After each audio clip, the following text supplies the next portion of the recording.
"Ma'am, I've already told you, you're not allowed in here without clearance." The manager's voice cut through the silence like a sharp blade. His tone wasn't polite.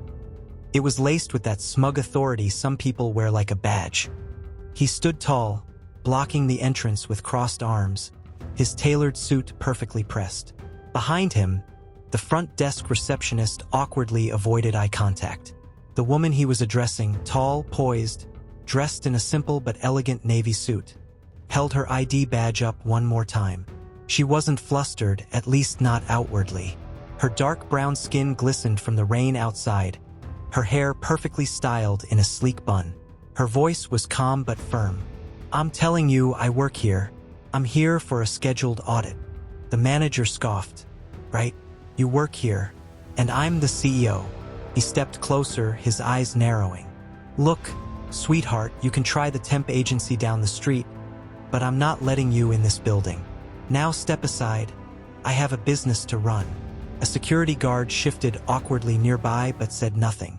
Employees in crisp suits passed by, glancing at her like she was an inconvenience in their busy morning rush.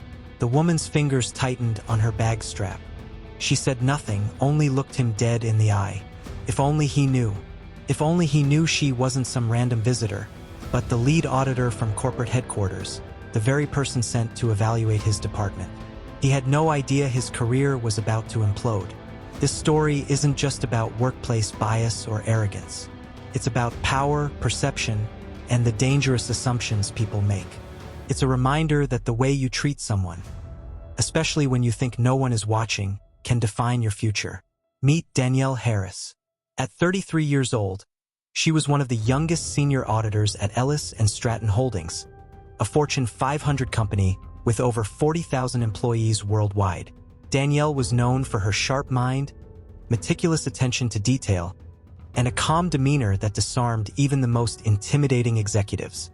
But Danielle's rise in her career hadn't been easy, and this particular assignment, a high-stakes internal audit of the New York branch, was one of her biggest yet. What she didn't know was that this day would start with one of the most humiliating encounters of her professional life, and end with a moment that would shake the entire department. So stick around, because this isn't just about a manager making a bad judgment call. This is a lesson in humility, resilience, and why treating people with respect isn't optional. Danielle had grown up in Atlanta, the youngest of 3 kids in a middle-class family. Her parents were both educators, her mother a math teacher, her father a history professor. Education was everything in their home. Danielle learned early that being good wasn't enough. She had to be exceptional. From a young age, Danielle stood out. By the time she was 15, she was tutoring college freshmen in accounting. At 18, she entered Howard University on a full scholarship, graduating summa cum laude in business administration and finance. She wasn't just book smart, she was strategic. Her first job out of college was at a small accounting firm where she learned the grind. Late nights, impossible deadlines, and skeptical clients. Danielle was often the only black woman in the room, and she felt it. She remembered one client who, during a high-profile meeting, handed her his empty coffee cup without a word, assuming she was the assistant. She'd smiled politely, handed it back, and continued leading the meeting. That moment stayed with her. It fueled her quiet determination. She wouldn't just climb the corporate ladder, she'd own it. Fast forward a decade, Danielle was now a powerhouse in her field. Her reputation as a no-nonsense auditor had earned her respect at Ellis & Stratton, one of the largest multinational investment firms in the world. When a company branch was rumored to have internal inconsistencies, Danielle was the person sent to investigate. Her latest assignment was the New York City branch, a sleek glass building in Manhattan's financial district. Rumors of mismanagement, inflated budgets, and high turnover had been circulating. Danielle's job was simple on paper: review their books, interview staff, and submit a detailed report to the board. But Danielle had learned that audits weren't just about numbers. They were about culture, and culture started at the top. The night before her audit, Danielle sat in her hotel room meticulously going through her notes. Her laptop screen glowed softly as she reviewed names and org charts. At the top of her list was Michael Trent, the branch's operations manager. Early reports described him as ambitious, authoritative, and a stickler for hierarchy. Danielle didn't know him personally, but something about the tone of those reports made her curious. She closed her laptop, slid her badge into her purse, and got some rest. Tomorrow would be a long day. The next morning, Danielle woke up early, opting for a conservative navy pantsuit, a crisp white blouse, and black heels. Her ID badge, clearly marked corporate auditor, hung from a lanyard tucked neatly into her blazer. When she arrived at the building, rain drizzled softly. She stepped inside, shaking off her umbrella, and approached the security desk. "Good morning," she said warmly. "Danielle Harris, corporate audit team. Here for the scheduled audit with Mr. Trent." The receptionist glanced at her briefly, then down at a clipboard. Her voice was polite but distant. "Name, Danielle Harris." The receptionist scanned the page. I don't see your name here. That's strange. Could you check again?" "I'm here for the scheduled audit." Danielle produced her badge and a printed email confirmation. Before the receptionist could respond, a man in his mid-40s strode across the lobby. He was tall, with neatly styled hair, a tailored suit, and an air of importance. This was Michael Trent. He glanced at Danielle, then at the receptionist. "What's going on here?" "She says she's here for an audit," the receptionist murmured. Michael turned to Danielle with a forced smile that didn't reach his eyes. "And you are?" "Danielle Harris, from corporate." She extended her hand. He didn't take it. "Right. Look, this is a high-security building. We don't just let anyone walk in. Did you have an appointment?" Danielle held up the email again. "Yes, with you, actually." Michael's jaw tightened. He looked her up and down slowly, his expression shifting from suspicion to something close to disdain. "Listen, Ms. Harris, I don't know what kind of mistake you've made, but this isn't how we schedule things here. If you're looking for temp work or clerical support, you need HR. Not me." Danielle blinked. "Excuse me? Let's not waste time. We have a strict dress code and vetting process for vendors and temps. I'm not letting you waltz in here unannounced." A nearby security guard stepped forward, subtly gesturing for Danielle to step aside. The humiliation hit her like a punch. She'd been dismissed, profiled, and degraded, all before setting foot in the office she was sent to audit. "I've shown you my ID 3 times, Danielle said firmly. "I was sent by corporate. If you'd simply call your regional director, this would be cleared up." Michael smirked.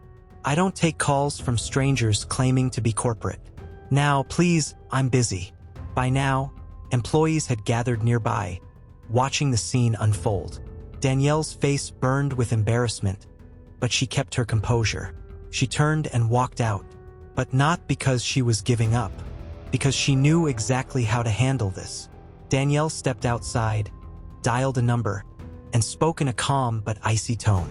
"Hi, Marcus. This is Danielle Harris. Yes, I'm at the New York branch. No, I haven't started the audit yet, because your operations manager just refused to let me in." There was a pause. Then Marcus, the regional director, spoke sharply. "He what?" Within 20 minutes, Danielle was escorted back into the building, this time by Marcus himself. The sight of Marcus striding through the lobby made heads turn. He was a tall, imposing man in his 50s, known for his no-nonsense leadership. "Danielle," he said warmly, shaking her hand. "Apologies for the welcome." Michael froze when he saw them. "Marcus, I didn't realize." "You didn't realize because you didn't ask," Marcus said, his voice like steel. "Meet Danielle Harris. She's here to conduct a full internal audit of your branch. She outranks you." Michael's face drained of color. Employees who'd witnessed the earlier scene exchanged wide-eyed looks.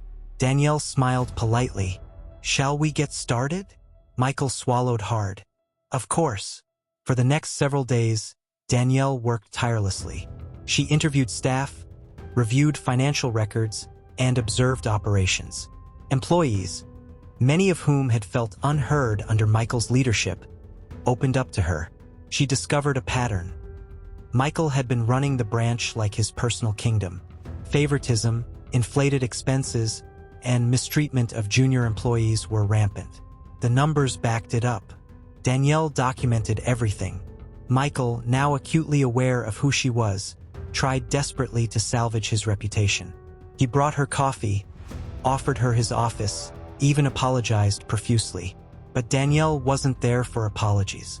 At the end of the audit, she presented her findings to Marcus and the executive team. The evidence was damning. Michael was quietly escorted out of the building 2 weeks later. The atmosphere at the branch shifted almost overnight. Employees, once afraid to speak up, felt a wave of relief. Several quietly thanked Danielle for listening to them, for treating them with respect. As for Michael, he became a cautionary tale. His arrogance had cost him his career. Danielle didn't take pleasure in his downfall, but she felt vindicated. She'd been humiliated, dismissed, and underestimated. And yet, she'd handled it with professionalism, letting her work speak for itself. When Marcus shook her hand at the end of the audit, he said simply, "You handled yourself with grace. I couldn't have asked for better." This story isn't just about corporate politics. It's about humanity. How often do we judge people based on assumptions? How often do we dismiss someone because of how they look, speak, or dress? Michael's mistake wasn't just procedural, it was moral. He treated Danielle like she didn't belong, and it cost him everything. Danielle's composure and professionalism, even in the face of humiliation, are a powerful reminder. Respect isn't something you give only to people you think are important. It's something you give to everyone, because you never know who you're talking to. If the story moved you, share and subscribe, because somewhere, someone needs to hear this reminder today.